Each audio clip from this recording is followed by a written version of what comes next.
Hey, Billy. Well, once again, I had to join in on this one um, and try to share my story in 10 minutes. Actually, I want to say I've known three of them.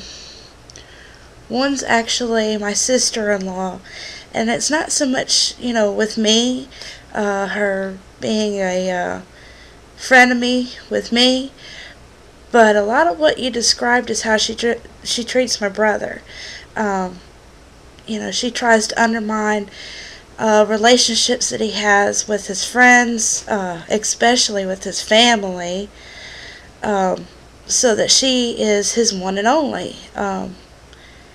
Granted they're married, so that's kind of a given, but she tries to isolate him from his family, and just makes his life miserable. I could go on and on in things that she's pulled. Um, so I guess maybe it wouldn't be frenemy in that case. Maybe spouse enemy. I don't know how you'd say, but the one of them I know for sure fits what, or the first one I should say fits. I'm trying to figure. Okay, what Diamond's doing here. This one I should have known better. I was young at the time though, and I was very trusting of everyone. Um, my my ex-boyfriend's ex-girlfriend came in the picture while he and I were still dating, and she was all nicey to us, and I know you guys are Christians that are probably going to be seeing this, but y'all know that I wasn't an innocent person when I was young. I was kind of wild with the boys, let's put it that way. Well, she was house sitting one time, some other people's house, and she gave us the keys to the house and loaned us the house for the night. Me and her ex-boyfriend. And I never questioned, I never thought anything, why she would be doing that or anything. But he himself even at one time told me, watch out for her. She's getting buddy with you because she's wanting to get back with me. Well, sure enough, he ended up breaking up with me later and found out that they were together. Now, he and I have talked since then, recently, and I found out what the whole story was. So he wasn't completely at fault there, but he wasn't completely innocent either. He definitely could have handled the situation better.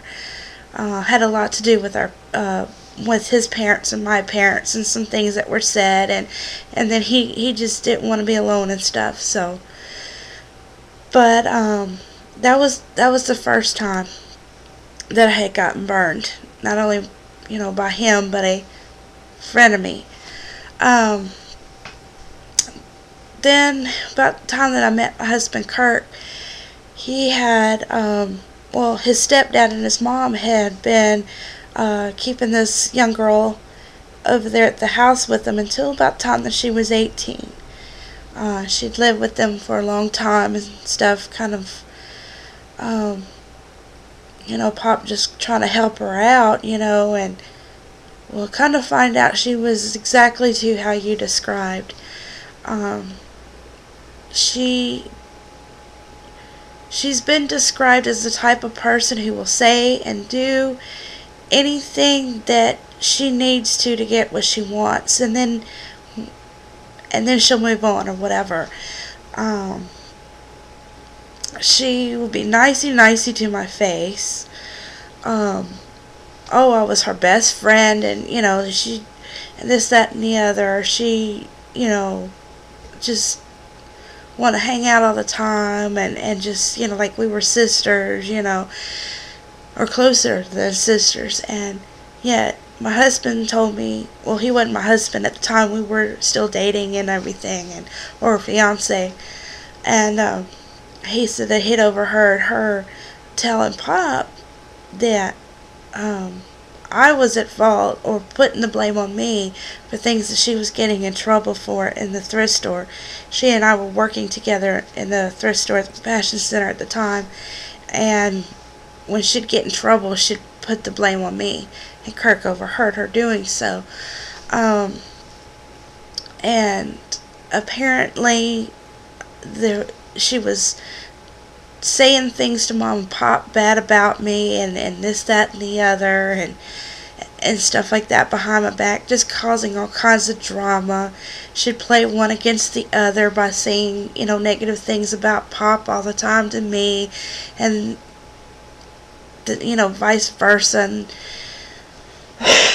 And she'd say bad things about Kirk to me. I guess like she was trying to get rid of me there for a little while until she realized that wasn't going to work. And I guess they feel too, kind of like you said, you didn't mention it, but I think it's the case. They feel like they can keep their enemies closer, And really, to them, you're the enemy. But they gotta butter you up, be nice to you, and keep you close, And basically, I think for her, she manipulated people and things. She had a motivation. She had something up her sleeve. And it was to get whatever she wanted from, one person or the other, one moment to the next. She was out of her life after she turned 18, and she went on and stuff for a long time. Didn't hear anything from her, never saw her, and then all of a sudden she showed back up again. And we really wanted to give her another chance, but we ended up doing, like you said, Billy, putting her hand in the jar after we gotten bit. We put her hand back in that jar and trusted her again. Mom, Pop, Kirk, me, but all four of us. Pop got her up into another one of the houses that he owns, and they were paying rent and stuff to him. She got married there at the center and stuff to the guy, and that was her baby's daddy and everything. And I was like, oh yeah, stay at home, Mom. I get lonely, Hence the reason why I spend so much time on the computer or whatnot, playing Facebook games or YouTubing or whatever. And I was excited to have a friend, even if she was much younger than me, who was also a mom and things like that, even though her baby was much younger than my daughter. But still, someone else to go hang out and do things with, take the kids to the park and so on and so forth. And it did turn out that way for a little while. And then she got a job. Pop talked her into getting a job and stuff, and I'd babysit for her. Well, when it all was said and done, she ended up claiming that Pop and them had changed the date of when the rent was due as an excuse to get out of paying the rent. And then when she skipped out on the rent and left the house and everything, they moved out of the house, she also left me hanging where she owed me money for some candles that I'd given her. I'd even, slashed the prices practically in half for her, because they were candles left over from when I used to be selling Mia candles, and money that she still owed me for babysitting. She had no intentions of paying us. Not the rent, not the candles, not babysitting money. And so we had hoped that she had changed and, she was getting married and everything, had a baby now. We had hoped and thought that she was changing for the better, but she proved otherwise. So, there's my story.